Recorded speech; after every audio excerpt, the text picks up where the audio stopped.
Halo pemirsa Nas TV, senang sekali saya Andrea Ririn Karina dapat kembali menjumpai Anda dalam Unhas Daily. Dalam beberapa menit ke depan kami akan menyajikan berita-berita terpercaya hanya untuk Anda.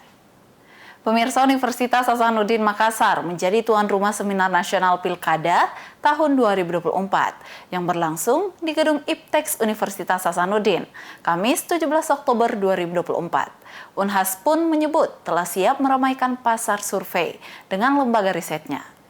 Seminar nasional yang diadakan untuk menyambut Pilkada serentak 27 November mendatang ini membahas peran strategis lembaga survei dalam Pilkada 2024. Bertempat di Gedung IPTEX Unhas, Kamis 17 Oktober 2024. Seminar nasional yang merupakan kolaborasi Pusat Penelitian Opini Publik Lembaga Penelitian dan Pengabdian Masyarakat Unhas bersama Komisi Pemilihan Umum Sulawesi Selatan menghadirkan Komisioner KPU Republik Indonesia serta Litbang Kompas. Turut hadir Sekretaris Universitas Hasanuddin Profesor Insinyur Sumbangan Baja MPhil PhD yang menyampaikan kesiapan Unhas untuk berkontribusi sebagai salah satu lembaga riset dalam Pilkada tahun ini. Ini adalah kegiatan yang sangat mulia, cukup bagus. Kita menghadapi Pilkada sekarang serentak seluruh Indonesia, sehingga tentu saja peran kampus itu cukup besar. Dalam kegiatan ini diikuti oleh KPU Republik Indonesia, kemudian juga KPU dari Sulawesi Selatan, dan juga Bawaslu, dan banyak sekali unsur-unsur yang terlibat.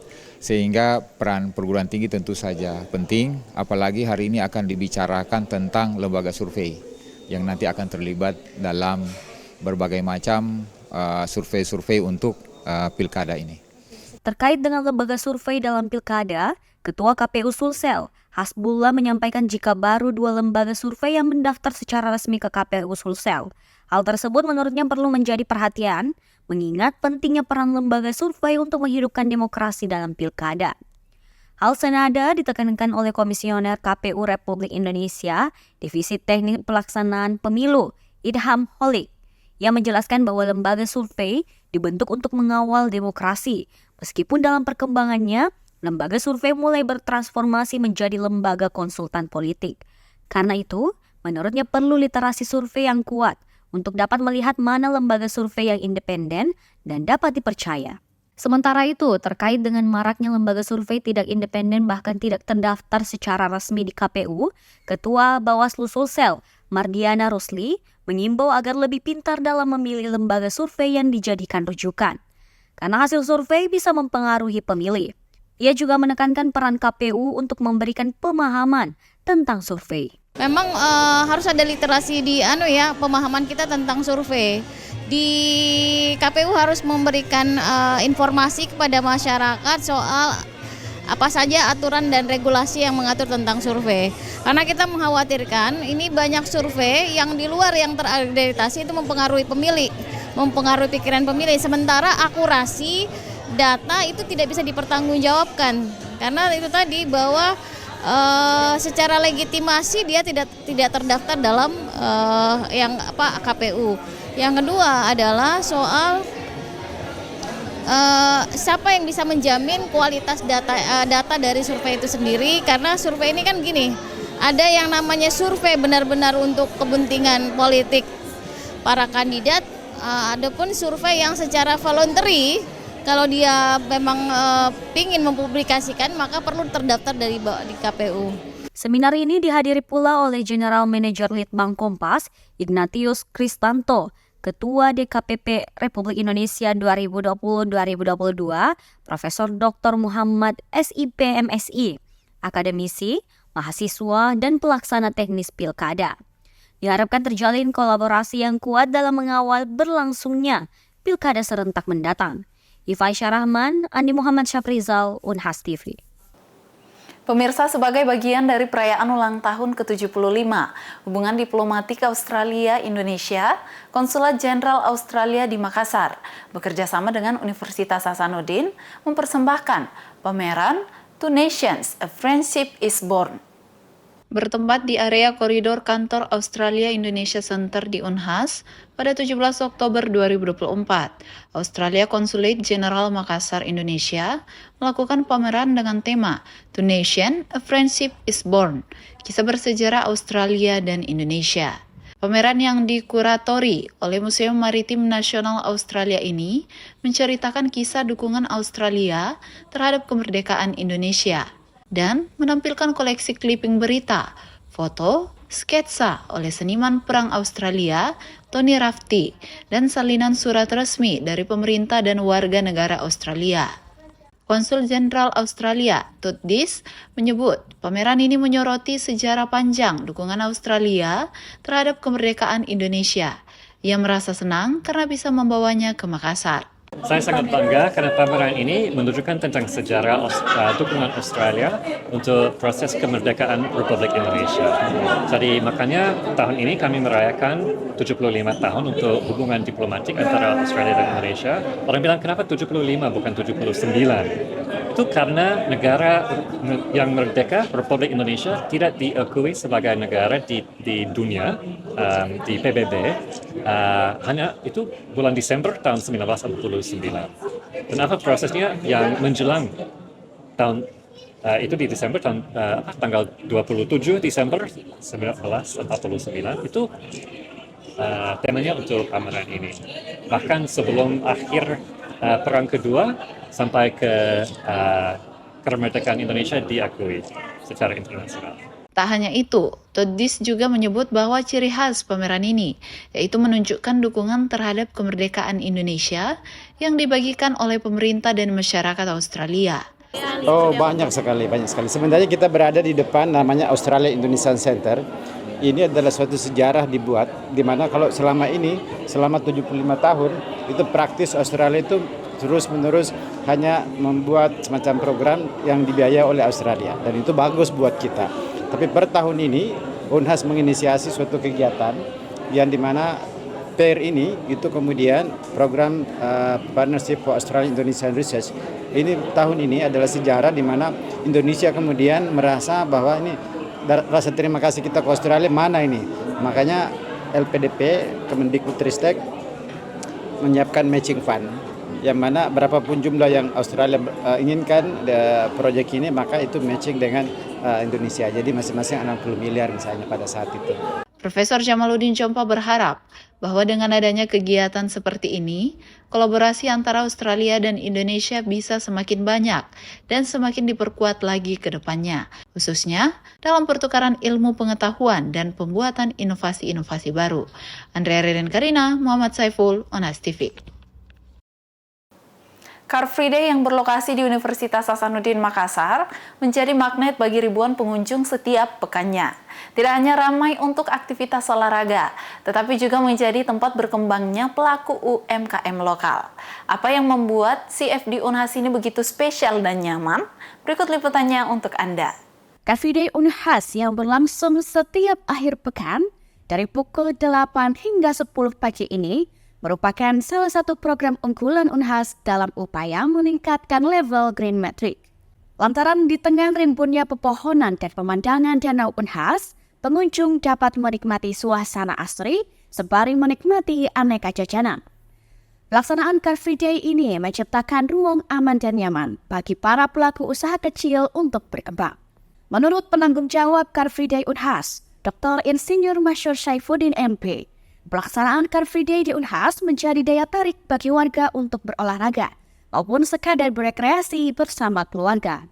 Sebenarnya ini program Unhas ya, ini salah satu program Unhas dalam meningkatkan level green metric ya, level lingkungan Unhas.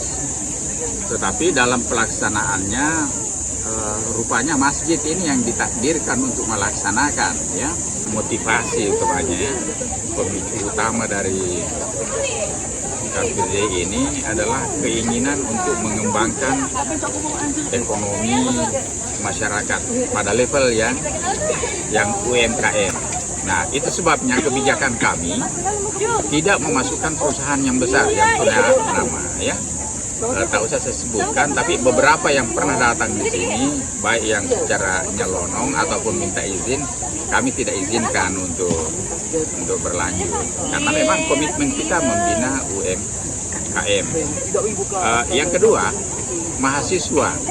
mahasiswa kami banyak melakukan kegiatan terkait dengan keterampilan memproduksi, ya taruhlah misalnya PMW, BKM, mata kuliah kewirausahaan dan semacamnya. Itu menjadi wadah mereka. Jadi tidak ada lagi kendala bagi mereka untuk memamerkan, memperkenalkan dan menjual produk-produk hasil karya mereka.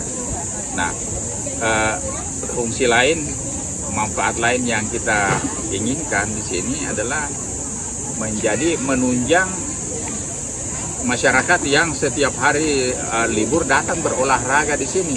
Ketua Pelaksana Car Free Day Unhas, Dr. Insinyur Nurbaya Bustanul MSI, menyebut jika Car Free Day Unhas telah memberikan tempat bagi lebih dari 216 tenan.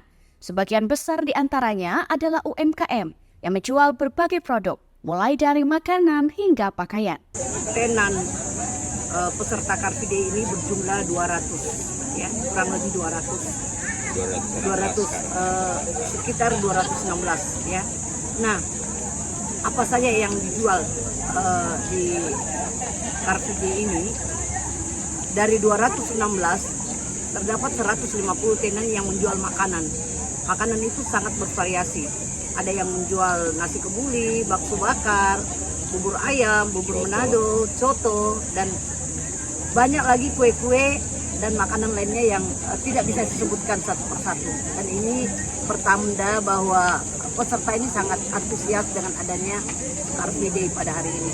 Selain itu ada peserta juga yang tidak hanya menjual makanan, tetapi dia menjual non-makanan. Dalam hal ini aksesoris, pakaian, sepatu, sendal, dan banyak hal-hal lagi yang berkaitan dengan Car Free Day. Tidak hanya menawarkan suasana yang asri, di Car Free Day pun ada pengamanan untuk menjamin rasa aman dan nyaman bagi pengunjung.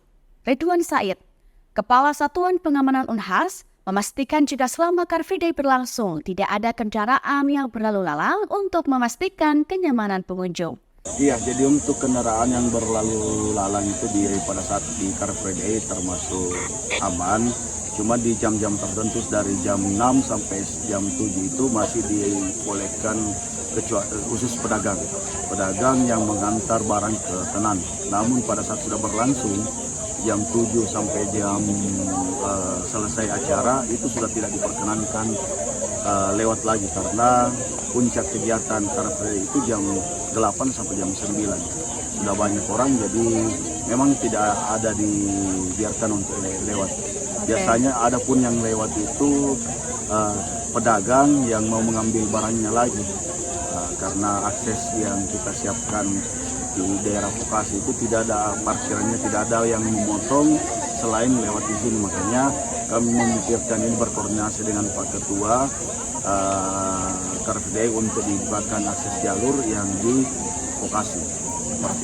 Bagi mereka yang ingin berolahraga sekaligus berbelanja, maka Car Free Day Unhas menjadi pilihan yang wajib dicoba. Dengan lingkungan yang nyaman dan aman bagi semua kalangan, layaknya oase hijau di tengah kesibukan kota. Rizka Fraja, Unhas TV. Gangguan stres pasca trauma atau PTSD adalah gangguan mental yang membuat orang terus mengingat kegiatan traumatis di masa lalu dan tak bisa 100% berfungsi. Obat psikedelik diyakini sebagian ahli sebagai salah satu obat ampuh, meski jenis pengobatan ini terus mengundang pro dan kontra. Selengkapnya dilaporkan tim VOA dari Washington DC. Casey, seorang warga negara bagian Massachusetts, mengalami gangguan stres pasca trauma atau PTSD saat menjadi personel aktif Angkatan Darat dan bertugas di Irak. Probably one of the most memorable things was we got hit by rockets right before we were leaving, about a week or two before we left. Ia pun mencoba berbagai jenis perawatan kesehatan mental, tapi tak ada yang manjur baginya. You try talk therapy and that doesn't work. You try cognitive behavioral therapy, saying what you feel immediately when you feel it, and realizing where you are and center. And I'm like, dude, this is like 2019. I believe this is 2019 at the time, and like I've been through it all. I'm like, no, dude, I've been trying for 9 years. Like, this isn't gonna work. There's no fix. There's no cure. There's no way out. Saat itulah Casey mencoba uji coba psikiatri menggunakan MDMA, obat yang mengandung psikedelik, zat yang bisa menimbulkan halusinasi dalam dosis tertentu, tapi memiliki efek menenangkan dan mengubah kognisi serta persepsi penggunanya. MDMA is not ecstasy or Molly, but that is what people are taking when they take that, but that's what you get on the street. And so you don't really know what's in it. All of these studies are using, like I tell my kids, pharmaceutical grade MDMA. You know exactly what's in it. Baru dengan konseling digabung dengan psikedelik, Casey bisa mulai mengatasi PTSD-nya. Think of it this way. When you have surgery for, let's say, appendicitis, if the surgeon makes the incision to remove your appendix without any anesthetic, it hurts. So in this case, the MDMA acts as an emotional anesthetic to allow the psychotherapeutic therapy to be administered without the individual experiencing excruciating emotional pain. Tapi Badan Pengawas Obat dan Makanan AS FDA pada pertengahan tahun 2024 menolak penggunaan MDMA dengan alasan lemahnya data, riset yang dipertanyakan, dan risiko tinggi penggunaan obat ini, termasuk gangguan jantung, luka, dan ketagihan. We absolutely need more treatment options. And PTSD sucks. It's a lousy disorder to have. The way I see PTSD is people are haunted by something that happened to them in the past. Obat-obat lain menurut para pendukung penggunaan MDMA sekedar menekan gejala PTSD, tak mengatasi akar masalah. Ahli medis memperkirakan 3,5 hingga 5% dari warga Amerika Serikat mengalami gangguan stres pasca trauma. Angkanya lebih tinggi lagi untuk para veteran Perang Irak dan Afghanistan. Menurut pantauan dari Departemen Veteran Amerika Serikat, yaitu sekitar 29%. Dari Washington DC, saya Nova Purwadi dan tim VOA. Baik pemirsa, berita tadi sekaligus menutup perjumpaan kita hari ini. Jangan lupa untuk terus saksikan Monas Daily hanya di Monas TV. Saya Andrea Ririn Karina mewakili kru yang bertugas, pamit undur diri dan sampai jumpa.